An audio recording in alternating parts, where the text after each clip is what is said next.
Maaari mong mahalin o kamuhian siya, ngunit hindi mo siya maaaring baliwalain.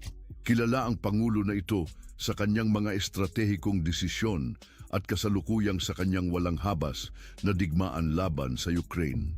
Maligayang pagdating sa isang eksklusibong pananaw sa pamumuhay ng isa sa pinakamapangahas na mga personalidad sa kasaysayan ng pangkalahatang moderno, si Vladimir Putin. Sa bidyong ito, ating tuklasin ang marangya at istilong pamumuhay ng Pangulo ng Rusya at ang nakaaaliw na aspeto ng kanyang personal na buhay na nakakuha ng atensyon ng mundo.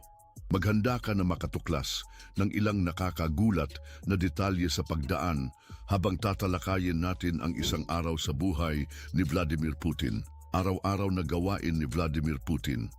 Bago natin makita ang kanyang kasalukuyang estilo ng pamumuhay, tayo ay titingin sa kanyang nakaraan upang maunawaan kung paano ang kanyang buhay noong mga panahon na yon sa kaibahan sa kasalukuyan. Ipinanganak sa Leningrad, USSR, ngayon ay St. Petersburg, Russia. Noong ika-7 ng Oktubre 1952, ang maagang buhay ni Putin ay umusbong sa gitna ng mga mahahalagang pagbabago sa heopolitika. Sa loob ng 50 taon, sa hanay ng KGB, ang ahensya ng kaalaman sa panahon ng Soviet na naglingkod bilang katambal ng CIA.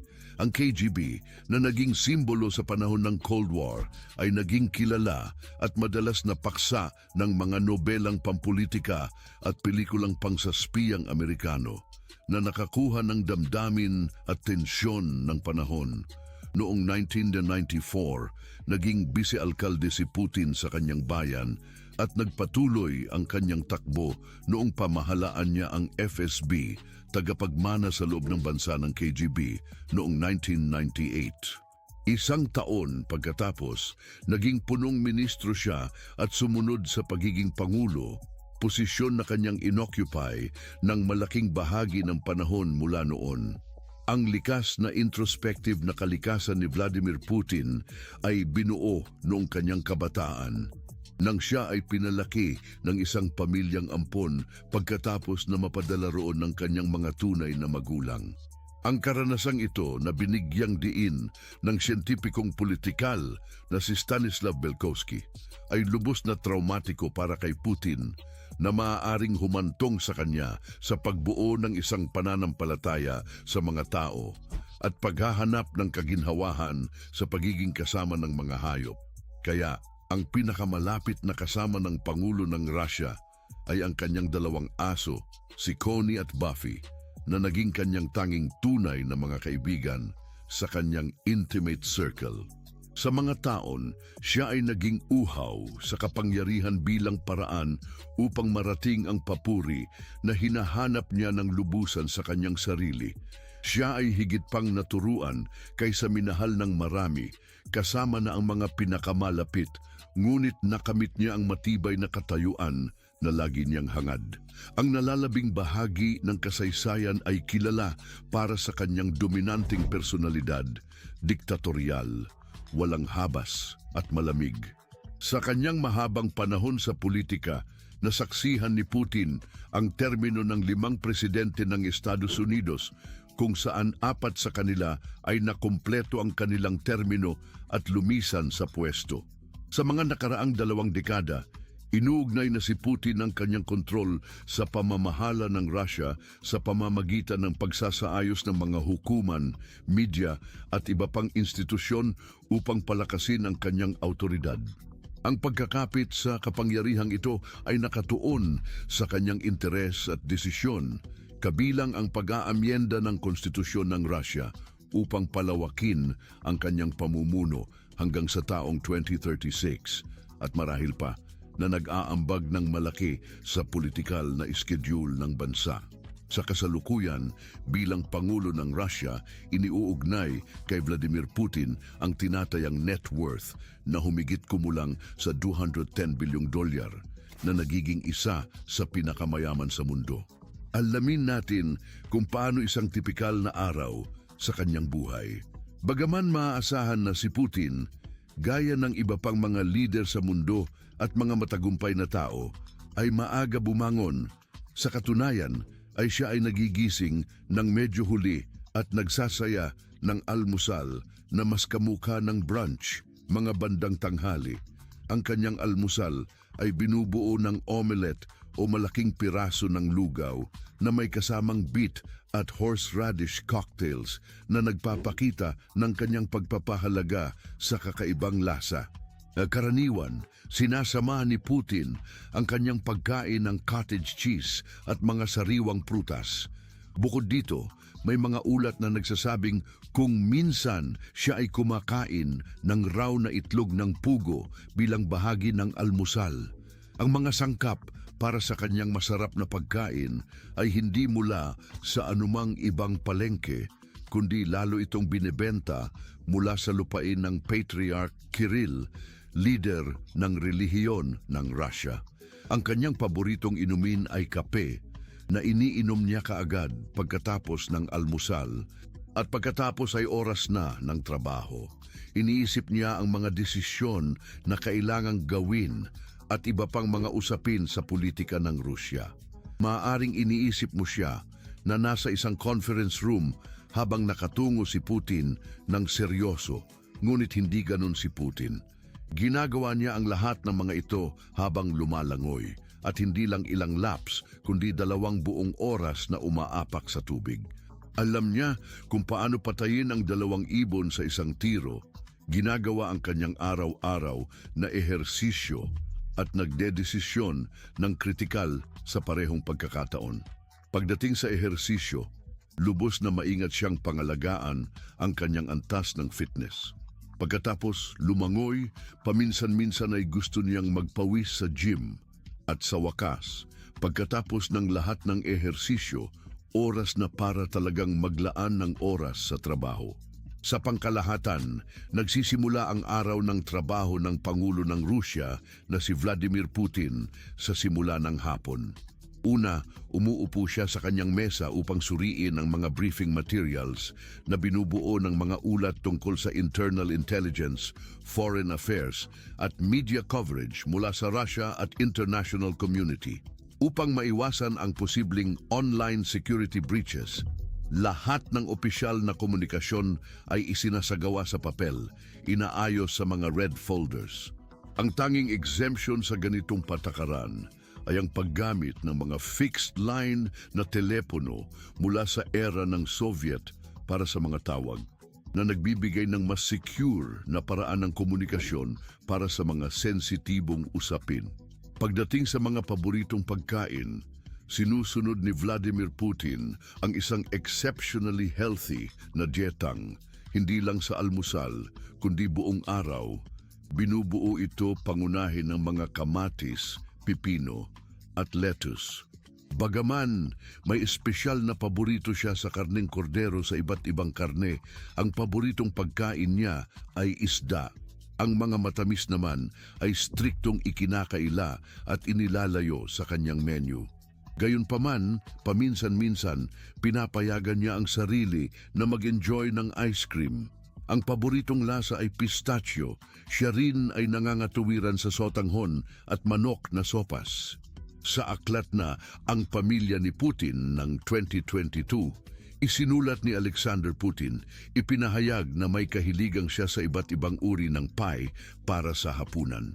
Ang paboritong ito ay maaaring impluensyado ng mga gawi sa pagluluto ng kanyang ina. Nakaraniwang nagluluto ng mga pie na may palaman na maalat gaya ng repolyo, kanin at karne. Gusto niya ang kanin at trigo, ngunit hindi siya mahilig sa oatmeal. Kapag may pagkakataon na lampasan ang kanyang mga pagkain, ginagawa niya ito. Sa isang panayam, sinabi niya, "Kapag bumibisita ako sa isang lugar, masaya ako na masubukan ang lokal na pagkain. Sanay akong uminom ng tsaa. Karaniwan hindi ako kumakain ng hapunan dahil sa kakulangan ng oras. Sa hapon, sinusubukan kong kumain ng prutas at uminom ng kefir kapag mayroon, kung hindi man, mas gusto ko ng hindi kumain."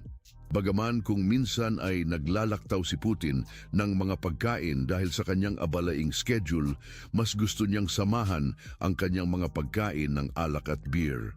Sa ilang pagkakataon, pinapayagan niya ang kanyang sarili ng isang shot ng vodka bilang aperitibo, nagpapakita ng kanyang paborito sa lokal at tradisyonal na inumin. Tungkol sa mga pattern ng tulog, alam na nagigising siya sa napakalate, na nagpapahiwatig na ang Pangulo ng Russia ay isang night owl at karaniwan ay nagtatrabaho hanggang sa maagang oras ng gabi. Sa mga oras na ito ng gabi, sinasabing mas mapanuri at maigsi siya. Sa kanyang mga internasyonal na biyahe, naging strikto ang schedule ng presidente ng Russia. Kapag siya ay nasa ibang bansa, lahat, mula sa kumot hanggang sa mga personal na kalakal at pati mga basket ng prutas, ay pinalitan upang tiyakin ang pinakamataas na antas ng seguridad at privacy. Bukod dito, kilala si Putin sa pagiging maingat sa pagkain na iniiwan sa mga biyahe at hindi kailanman tatanggap ng anumang pagkain na hindi isinuri at naaprubahan ng maigi ng Kremlin ng maaga. Sa panahon ng mga weekend, si Vladimir Putin, ang Pangulo ng Russia, ay madalas na may mas pinapalakad na schedule ng trabaho upang isama ang kanyang mga klase sa Ingles. Sa mga linggo, paminsan-minsan, siya ay naglalaan ng oras para sa pananalangin at nagpapatawad. Kahit na may mga gawain na ito ng relihiyon, ang mga opisyal ng Russia na malapit sa kanya ay nagpapahaging na ang kanyang estilo ng pamumuhay ay hindi lubos na nagpapakita ng isang tapat na Kristiyano. Sa malinaw na paraan sa regular na mga intervalo, ang schedule ni Vladimir Putin ay nagbubukas upang maipahayag niya ang isa sa kanyang mga paboritong libangan, ang ice hockey. Ang Pangulo ng Russia hindi lamang nanonood ng sport. Siya ay aktibong kasali sa isang liga at nakikipaglaban-laban sa mga grupo na binubuo ng kanyang mga bodyguard. Ito ay isang masayang libangan para kay Putin. Pinagsasama ang kanyang pagmamahal sa sport ng kaunting magalang na kompetisyon sa pagitan ng kanyang pinakamalapit na kaibigan. Ang pagpili ni Putin ng sport ay nagpapakita sa kanyang sarili, ang malamig na Vladimir Putin, kung saan ang buhay niya kasama ang kanyang kasintahan ay nananatili sa isang masalimuot na hiwaga. Siya ay palaging nagtatrabaho, ngunit hindi ibig sabihin nito na ang Pangulo ng Russia ay walang personal na buhay, romantiko man o hindi, walang tunay na nakakaalam. Ngunit sa lahat ng aming sasabihin sa iyo, maaari kang gumawa ng hula. Noong 1983, ikinasal si Putin kay Lyudmila, isang flight attendant. May dalawang mga anak ang mag-asawa, Maria at Katerina, sa panahon ng kanilang pagsasama. Gayunpaman, ang kanilang kasal ay natapos noong 2013 na nagtatakda ng isang makabuluhang pagbabago sa personal na buhay ni Putin. May mga haka ng extramarital affair sa kanya at sa gymnast na si Alina Kabaeva mula pa noong dekada 2000. Bago magretiro noong 2007, nagtagumpay si Kabaeva sa pagkuha ng 2 Olympic medals para sa Russia at nakapag-ipon ng maraming parangal sa World at European Championships. Kilala sa kanyang kahangahangang kakayahang magpadala ng mga romantikong sangkot si Kabaeva kay Putin, ay pinaniniwala ang nagsimula humigit kumulang pagkatapos ng kanyang pagreretiro sa ginastika. Noong panahon na iyon, siya ay mga 25 taong gulang. Habang siya ay nasa 15 anyos na hanay, ang pagkakaroon ni Kabaeva sa website ng Kremlin ay nauugnay sa taong 2001 na isinalaysay sa larawan kasama si Putin sa isang kaganapan ng pangangalakal.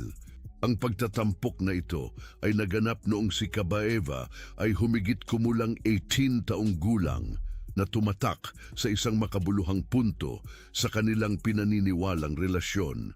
Bagaman sila ay magkasama ng matagal, ang isyu ay kung si Kabaeva ay naninirahan kasama ang Pangulo o meron siyang hiwalay na tirahan para sa kanya. Nagkaroon si Vladimir Putin ng partikular na plano para sa kanyang sariling tirahan na nagnanais na paganahin ito upang magmukhang katulad ng marilag na palasyo ng taglamig sa St. Petersburg na kadalasang tinatawag na tahanang ginto. Pagkatapos ng opisyal na diborsyo ng kanyang dating asawa, si Lyudmila Ocheretnaya, ipinakilala ng Pangulong Ruso ang kanyang kasosyo, si Alina Kabaeva, sa nabanggit na pananamantala. Noong 2020, sinimulan ni Putin ang konstruksyon ng isang bagong tirahan para kay Kabaeva na matatagpuan malapit sa Tahanang Ginto. Ipinapakita ang kanyang dedikasyon sa pagbibigay ng komportabling at magarbong kapaligiran para sa kanyang kasintahan. Ayon sa isang kamakailang investigasyon, maaring naghahayag ngayon si Putin kasama ang kanyang kasintahan, ang ginang Alina Kabaeva at ang kanilang mga anak sa isang marilag na palasyo na matatagpuan sa isang gubat malapit sa Valday na humigit kumulang 250 milya mula sa Moscow. Sinimulan ang konstruksyon ng marilag na ari-ariang ito agad matapos sumabak si Putin sa arena ng politika noong 1996 ayon sa ulat. Mga ulat ang nagpapahiwatig na maaring nagamit ng Pangulo ng Rusya si Vladimir Putin ang isang pondo na natitira sa Cyprus upang bilhin ang mga ari-ariang pang-isahang ng kanyang kasosyo na tinatayang nasa $120 milyong. Ang palasyo na may humigit kumulang 13,000 square feet ay lubos na itinayo sa kahoy at disenyo ay sa estilo ng tradisyonal na dacha na Ruso. Si Yuri Kovalchuk, na kadalasang tinatawag na bangkero ni Putin, ay itinalaga upang magbantay sa konstruksyon ng marilag na tirahan na ito. Ang mga tirahan ni Vladimir Putin at Alina Kabaeva ay parehong matatagpuan sa halos parehong distansya mula sa malawak na spy complex na nag-aalok ng iba't ibang mga mararangyang pasilidad. Ang complex na ito ay mayroong solarium, isang cryogenic chamber, isang 25 metro na pool, isang hammam, isang sauna, isang mudroom, mga paligoy-ligoy na paligo, at mga lugar na inilalaan para sa cosmetology at dentistry. Bukod dito, may pang-personal na tren na balot sa bakal na makikita para sa mga paglalakbay patungo sa tinataguan sa tabi ng lawa ni Putin. Pati na rin mga pribadong istasyon ng tren na naglilingkod sa kanilang mga tirahan sa Sochi at Novoogoryevo na malapit sa Moscow. Bukod dito, may mga ulat na nagsasaad na kasama ni Kabaeva ang isang team ng mga tagapag-alaga na tumutugon sa lahat ng kanyang pangangailangan habang siya ay nasa ari-arian. Ang ganitong kaayusan ay nagtiyak na si Putin at Kabaeva ay nasisiyahan sa isang marangyang pamumuhay at personal na pangangalaga sa kanilang pinagsasaluhang retreat.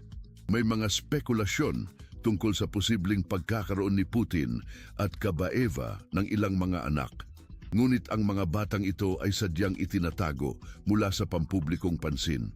Ang kanilang mga katauhan at detalye ay maingat na pinoprotektahan dahil sa kanilang kabataan na nagbibigay ng privacy sa kanila at naglalagay sa kanila sa ilalim ng pag-analisa ng media. Dahil dito, ang publiko ay nananatiling walang kaalaman sa kanilang pag-iral. Mayroong napakakaunti lamang na impormasyon na makukuha. Bagamat sinasabi na siya sa kasalukuyan ay naninirahan kasama ang kanyang kasintahan, si Vladimir Putin ay may iba't ibang mga marangyang mansyon sa Rusya kasama na ang nakamamanghang palasyo ni Putin na tinatayang nagkakahalaga ng $1 bilyong na matatagpuan malapit sa bayan ng Gelendzhik sa baybayin. Sa komplekso ng palasyo, may ilang mga gusali kasama na ang isang malawak na bahay na may 17,700 metro kwadrado o 191,000 square feet. Mayroon ding arboretum, greenhouse, heliport, ice palace, simbahan, amphitheater at isang kakaibang tea house na ginagamit bilang tirahan para sa mga bisita. Tampok din ang isang ice palace, gas station at isang 80 metro na tulay. May underground tunnel na dumaraan sa bundok kung saan matatagpuan ang isang tasting room. Ang pangunahing gusali ay nag-aalok ng iba't ibang mga kagamitan tulad ng swimming pool, spa na may aqua disco arrangement, mga sauna at Turkish bath.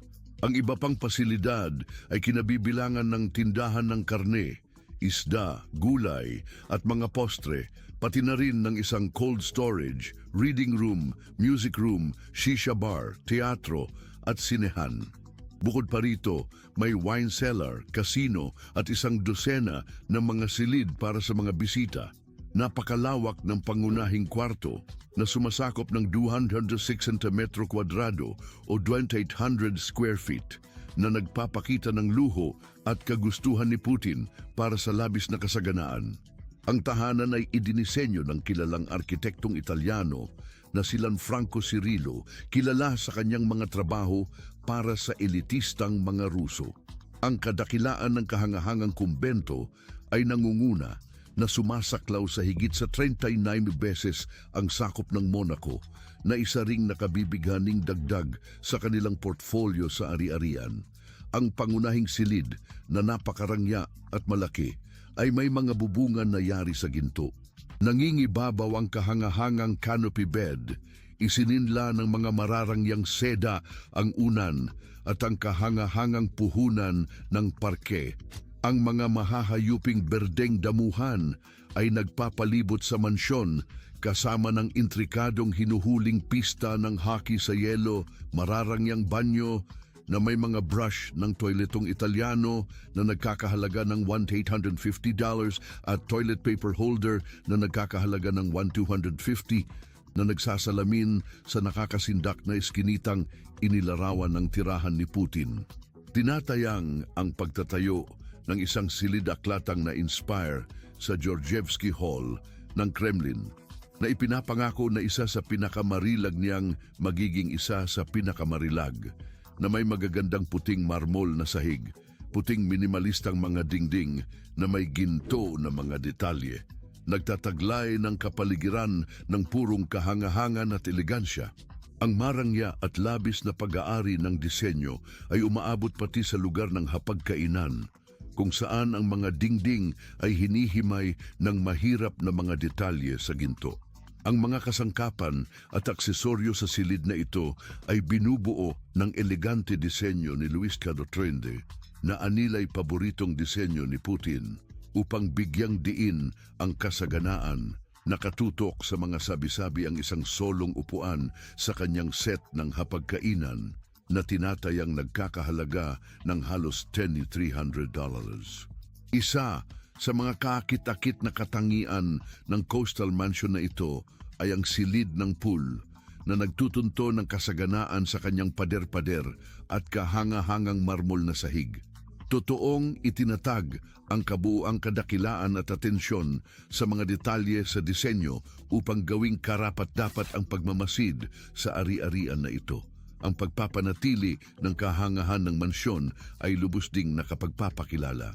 Ang mismong tanawin pa lamang nito ay nangangailangan ng kahangahangang $2 million taon-taon, ipinamamahala ng isang 40 katao.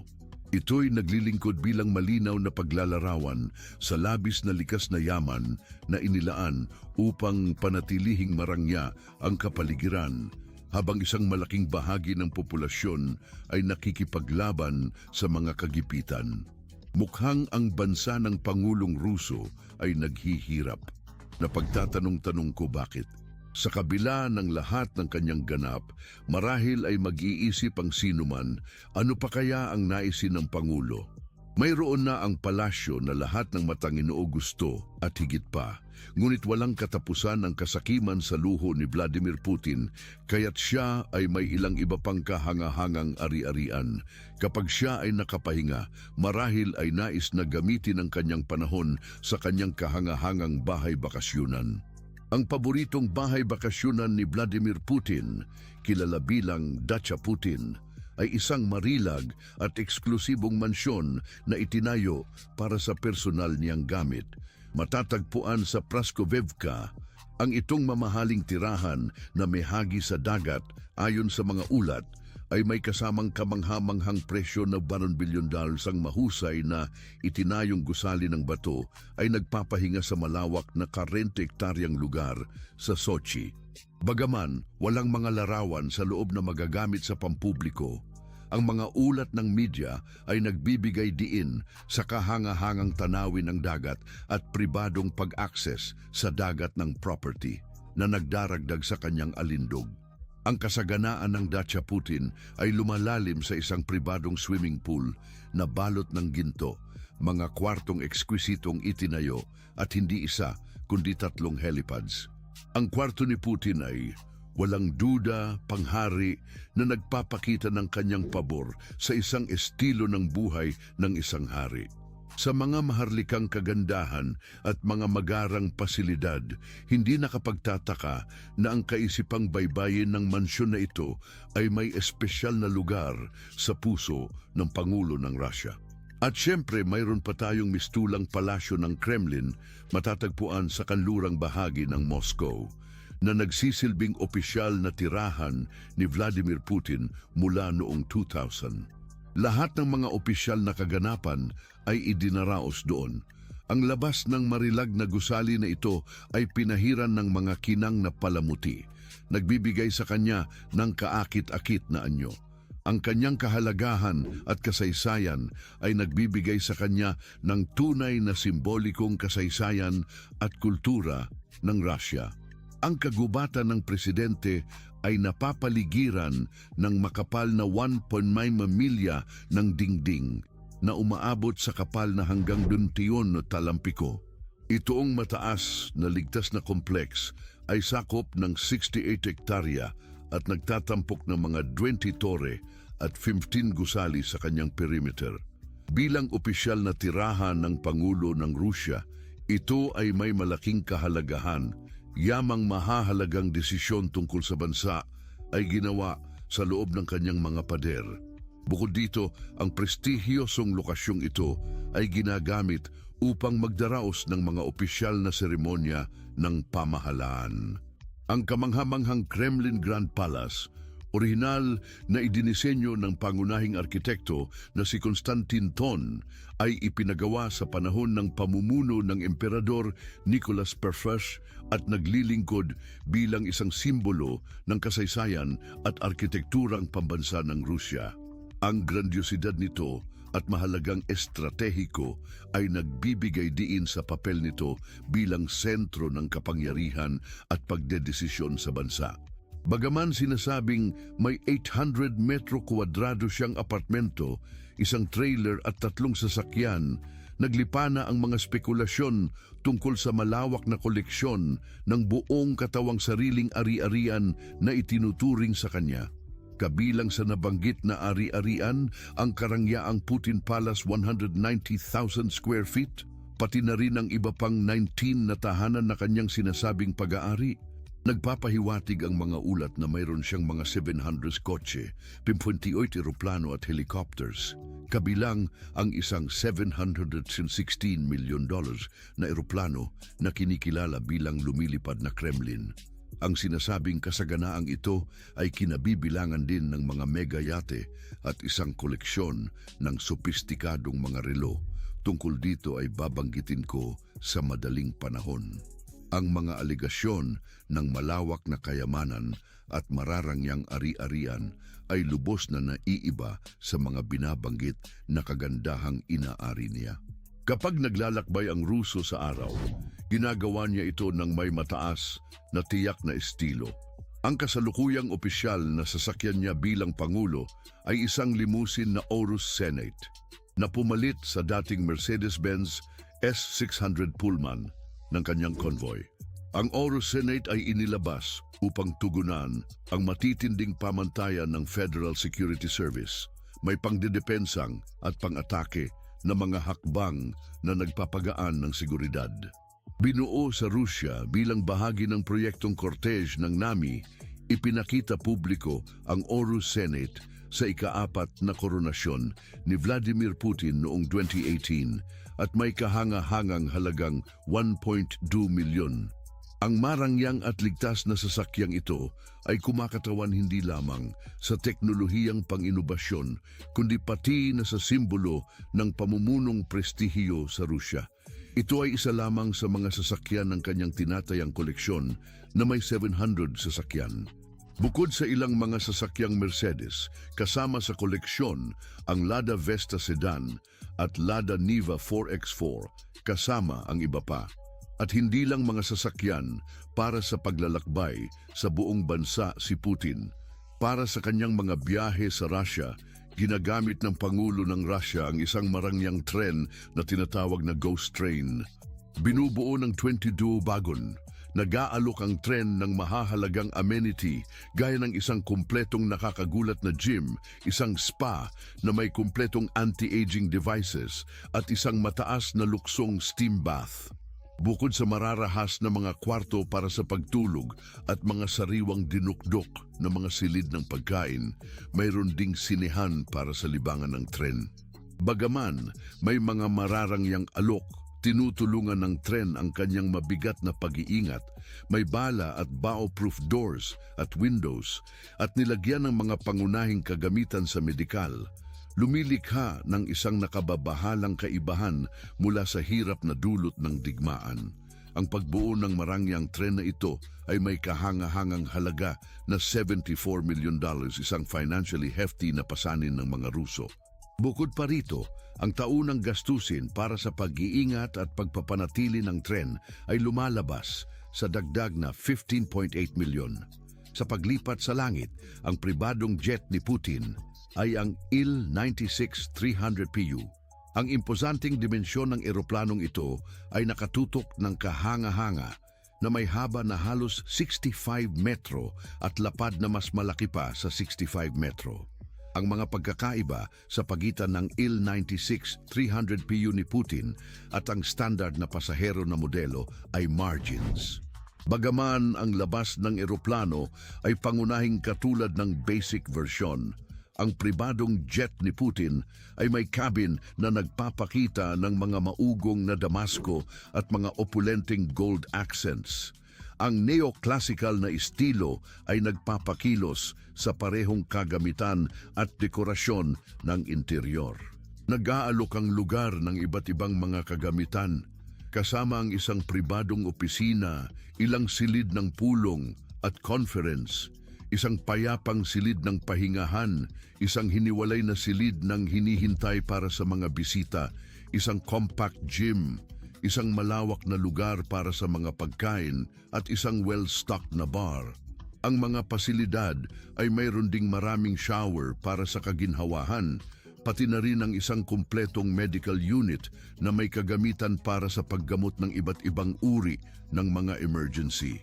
Bukod pa sa Il-96-300PU, ang mga tsismis ay nagmumungkahi na may iba pang pribadong jets ang presidente ng Russia na inaasahan na nagkakahalaga ng isang aksyonomiko na halaga na $1 billion. Ang pinakamahal na pribadong eroplano ni Vladimir Putin, isang Airbus ACJ319, ay isa sa mga pinakabagong pagdagdag sa kanyang flota. Ang eroplanong ito ay dinisenyo upang mahigpitan ang hanggang 9 pasahero at kadalasang ginagamit ni Putin sa mabilisang mga paglipad. Ang Airbus jet ay may pangunahing kwarto na may king-size bed, isang VIP na banyo na may sariling mga pasilidad at pati na rin isang shower. Mayroon itong mga serbisyo ng streaming at kakayahan sa video conferencing na nagtutugma sa mga pangangailangan ng modernong komunikasyon. Mayroon itong kahangahangang walang patid na layo sa paglipad hanggang sa 2 na oras na tumutugon sa iba't ibang pangangailangan sa pagbiyahe.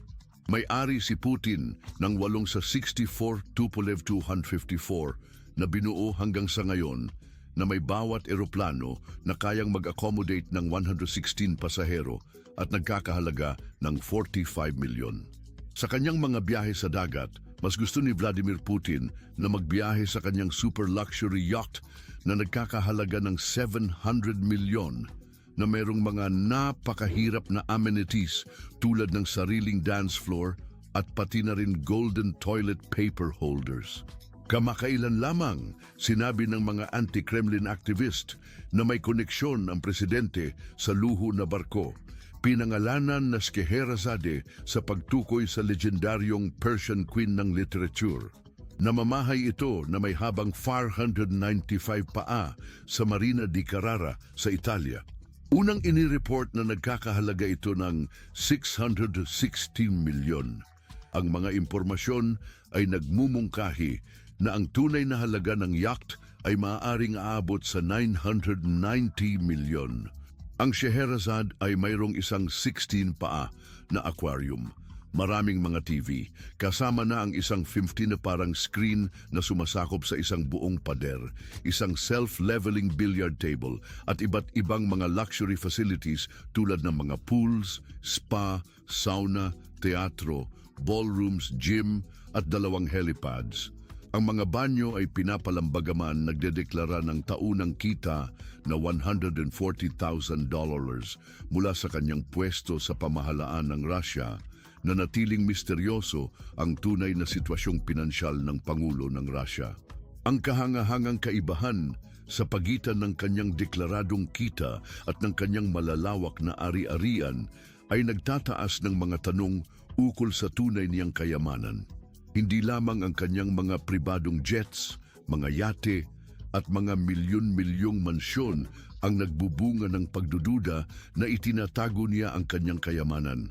Pinapakita niya ang kanyang pagmamahal sa mga gawang suot na kasuotan at mga mamahaling relo na hindi niya magawang itago, guardaropa at relo ni Vladimir Putin. Ang guardaropa ng Pangulo ng Russia ay binubuo ng konserbatibong kulay at hindi siya gaanong nagtataya, ngunit ang kanyang bawat isinusuot ay umaalab ng lubusang kasaganahan. Malinaw na siya'y naghahanda sa mga elegante at digawang suot na mga barong mula sa mga panahon. Ayon sa Russia Beyond, nagsisimula ang presyo ng mga barong ni Vladimir Putin sa halos $5,000. Ang mga ito ay mahusay na gawa ng isang bihasang alferez. Si Putin ay may paborito sa mga itim na digawang suot na binibigkis ng mga disenteng kurbata na nagbigay sa kanya ng palayaw na lalaking itim. Tanyag din siyang sumusuporta sa tatak na Brioni, ang kilalang tagapagtaguriang Italyano, kilala sa kanilang kaugnayan kay James Bond bilang kanyang paboritong tatak ng kasuotan. Malamang ang mga manananggol ay sinasadyang naglalagay ng anumang nakikitang etiketa mula sa kanyang mga kasuotan upang maiwasang bigyang diin ang mga mamahaling mga tatak na kanyang isinusuot na nagtitiyak na mananatili ang pokus sa perpektong putol ng kanyang mga kasuotan at sa angkang-angkop na estilo. Ang prosesong ito ay nagmamarka rin sa guardaropa ng iba pang opisyal ng mataas na ranggo. Ang pagmamahal ni Putin sa kasaganaan ay malinaw kahit sa kanyang kasuotang pampapayat dahil siya ay nahuli na gumagawa ng ehersisyo sa isang set ng Moletom Loropiana na nagkakahalaga ng $3,000. Naiiba sa karaniwang tela ng pampalakasan, ang kanyang designer set ay gawa sa cashmere at seda, materyales na hindi kilala sa kanilang kakayahang mag-absorb ng pawis. Ang pagpili niya ng kasuotan sa pampapayat ay nagtatampok ng kanyang pagkiling sa kasaganaan at eksklusibidad kahit sa mga hindi formal na kapaligiran. Kung ang mga pagpipilian na ito ay may kahulugan o wala, ay isa pang isyong tatanungin. Pangkalahatan ng kinikilala na mas gusto ng Pangulo ang mga kustomisadong mga Amerikana, lalo na mula sa mga marka tulad ng Keaton at Brioni. Tradisyonal na limitado ang paleta ng mga kulay ng mga Amerikana ng Pangulo na kadalasang binubuo ng mga kulay tulad ng itim, dark blue at kulay abo. Nagpapakita ang Pangulo ng isang espesyal na pag-aalala sa pagpili ng kanyang mga kombinasyon ng kulay gamit ang Amerikana na dark blue at abo na sinasamahan ng mga light blue na polo at dark blue na korbata o mga light gray na Amerikana na sinasamahan ng dark blue na polo tuwing tag-init.